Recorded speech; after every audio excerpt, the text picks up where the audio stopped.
Repense à tous les problèmes qui t'affectent aujourd'hui ou qui t'ont affecté dans le passé et tu te rendras compte que oui, certains problèmes dépendent de toi, mais que beaucoup de choses pour lesquelles tu te tracasses sont hors de ton contrôle, ne dépendent pas de toi.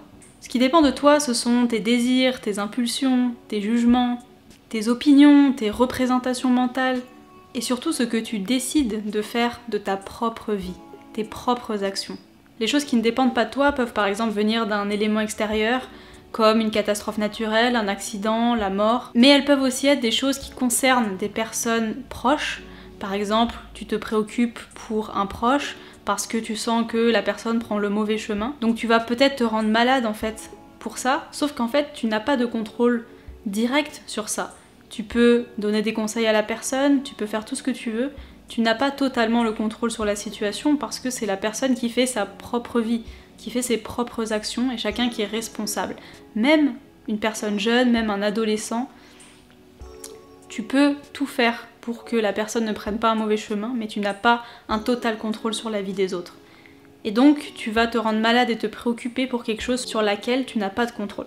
Et évidemment, ce qui dépend pas non plus de toi, c'est des choses par exemple que tu as depuis la naissance, comme ton corps, ton apparence physique, mais aussi ta réputation, ce que les gens disent de toi. Tu n'as pas un contrôle direct sur tout ça. Le meilleur exemple, c'est la mort. La mort ne dépend pas de nous. Si demain la mort veut te prendre, elle te prendra. Par contre, la représentation que tu te fais de la mort, là oui, ça dépend de toi. Tu peux le voir comme quelque chose d'angoissant, mais tu peux aussi le voir comme un passage vers une autre vie, comme la fin de quelque chose, comme la fin d'un cycle. La vie devient beaucoup plus facile quand on arrive à se détacher des choses sur lesquelles nous n'avons pas de contrôle. À quoi ça sert de s'empoisonner la vie si on ne peut même pas agir sur cette chose? Il est beaucoup plus pertinent de se concentrer sur sa propre vie. Qu'est-ce que je peux faire pour ma vie? Par exemple, tu peux reprendre le contrôle sur des mauvaises habitudes. Si tu manges mal, si, je sais pas, tu fumes, tu as le contrôle et tu as la capacité d'agir sur ces mauvaises habitudes.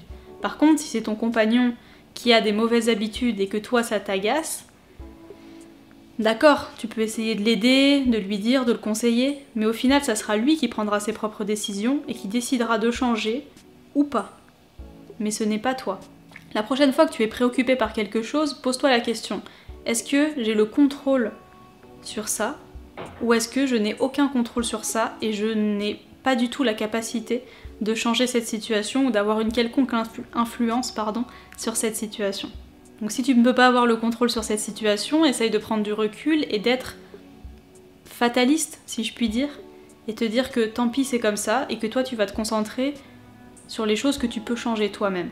Je sais que c'est compliqué parce que parfois il y a des situations qui sont extrêmement douloureuses, comme par exemple la maladie, la mort, par exemple voir une personne, quelqu'un qui t'est proche, malade, et de ne pas avoir le contrôle dessus. Donc forcément c'est facile de te dire ne te préoccupe pas, ne sois pas triste parce que ça ne dépend pas de toi. Évidemment je sais que c'est très difficile. Mais une fois qu'on a compris qu'il y avait des choses qu'on ne pouvait pas changer, sur lesquelles on n'avait pas de contrôle, qu'on ne pouvait rien y faire, on ne peut que l'accepter.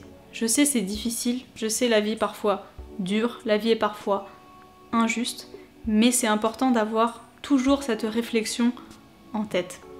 Et même sur tes problèmes beaucoup moins graves que la maladie par exemple, mais sur des problèmes du quotidien, c'est pareil. Essaye de te détacher des choses sur lesquelles tu n'as pas de contrôle.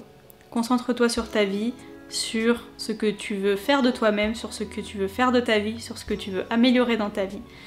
Et n'oublie pas, surtout ne procrastine pas, n'attends pas demain si tu veux changer. Si tu veux changer, fais-le ici et fais-le maintenant.